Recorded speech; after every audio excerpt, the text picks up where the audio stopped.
various sizes. Like I say, I've already have had about 3 or 4 tomatoes off of here, but I'm anticipating doing pretty good on the tomatoes.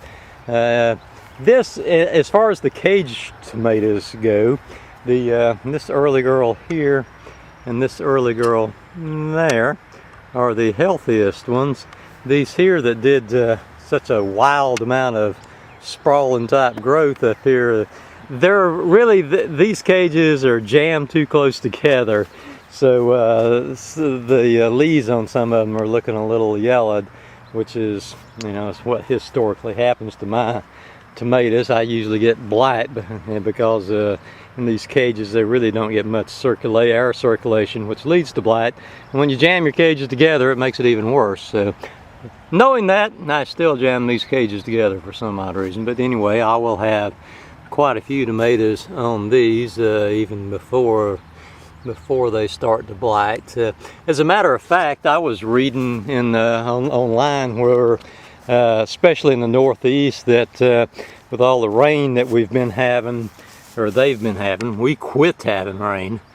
That late blight was going to be a major problem on tomatoes this year. There's one. That's the only one I've got right now, really, that's got any kind of blush of red on it. But anyway, the tomatoes are doing really nicely, and I'm really liking the fact that even though the fence has not got the coverage of tomatoes and vines that I would have expected at this stage, I'm really liking that the fenced tomatoes here are looking pretty healthy with very little of this yellowing like I see here. Now, here's something. The cucumbers have just gone nuts on me here. Look at this. They went nuts last year, but this is like double nuts. This is cucumbers right here, and then as I come down here, we have the cucumbers waging an epic battle with the cantaloupe and watermelon that I planted. They've just all joined together right along through there, and yeah, it's sort of hard. You got to kind of wade through there and find little places for your feet and try not to step on anything. But yeah, I never have had quite that many cucumber vines. I haven't really spotted any large cantaloupe yet. Let's see if I can spot even a little bitty one here or not.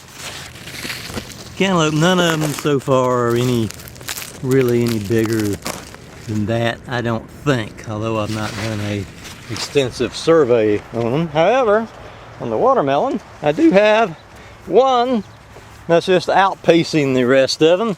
There is a watermelon right there, and wow, is that ever a deep green watermelon or not? See, they're kind of yellow on the bottom where they lay down, of course, but super looking green watermelon there. There's, and I've got, you know, some this size here. Okay, and here is the squash plants. Not quite as big as last year, but I've eaten lots and lots of squash off of them already. Here's one squash. This is actually a little bigger than what I usually like to get them, but it's still not so big that it's inedible or anything. That'll taste very good in my frying pan. Let's see here. Oh yeah, this is just about the size I like. I just twist them until they come off. Now that is a nice squash. All right, these are straight neck squash, by the way, as opposed to crook neck squash. Never have liked the shape of crook neck squash before. Much prefer straight neck squash. There's another one. It's nicely sized, and as you can see, they've still got quite a few blooms on them and all. So the squash are looking good. One little bare spot in my garden here, place to plant something else. So I planted some late squash. So whenever those first squash go out, I'll have a few late ones, maybe. You never can count your squash before they ripen. Let's see if I can find a cucumber here. There's a small cucumber, and there is a bigger one right there. Okay, there we go. There's just about the right size. I don't like to let them get too big either. Okay, and here we are down here at the okra and beans. These are the beans that I hilled up into a raised bed and replanted because of being waterlogged and yellow. And it's not rained really to speak of since I did this. I've been having to water about every other day. And even these plants were starting to turn yellow on me until I said, well, heck, I'm gonna just pour Miracle Grow on these things every single day and see what happens. And they actually did green up when I did that. So I really don't know if they needed the Miracle Grow, or I could have been overwatering the things myself, which you would think would be hard to do on a raised bed like this, but I guess maybe I was, I don't know. But anyway, they have, since I've slowed down on my watering and Miracle Growed them 4 out of the last 5 days, they're looking a whole lot greener, and I'm gonna have to take this wire off of them. There's a few little spots of yellow, but I need to take the wire off pretty soon because I think they're big enough to where maybe stuff won't bother them too bad. And here's a couple of celebrity tomatoes that are behind up there, behind what they were in the main garden. And here's my okra, which is about 5 inches tall. Some of it might be 6 inches tall, but in the main it's about 5 inches tall. And which leads me to ebb here. And because the crows were yanking up my okra. There's a big, see that big spot there? That's about 6-foot spot where they yanked up every single plant.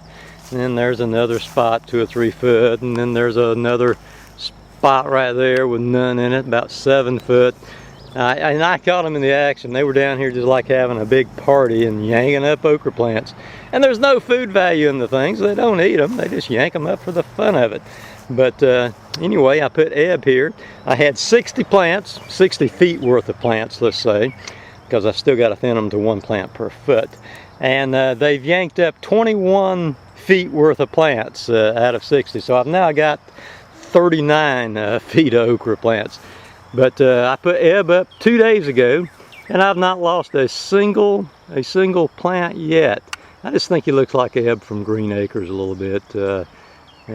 Apparently a very convincing scarecrow here. He doesn't really know how to dress himself too well. He's got 2 odd colored socks on there. Apparently he's been to Mardi Gras. He's got his beads here. I almost didn't put the beads on him. I figured that might attract the crows actually, but maybe they're doing the trick. But he's sort of a, like a 2-dimensional character, as opposed to Ebb, who was, a real complex, multi-dimensional character. My Ebb is just a 2-dimensional character, but he seems to be working out really, really nicely. Ah, gnat. Anyhow, woo. And that is pretty much it for this garden overview. I see you guys later. Bye. And somebody was asking about my cats. They hadn't seen my cats out in the garden lately, so there we go. There's Babs, garden of cucumber and squash. Hi, Babs. You gonna roll over for us? Come on, roll over, girl. Do it. Roll over. No, don't come to me. Roll over. Oh well, this is just as good then. Come here. Come on, Babber-boo. Come on, Babber-boo. You can't make it. You can't make it. There we go. Yeah, there's Babs. She's a good girl, ain't you, Babs? You're a good cucumber watchdog cat.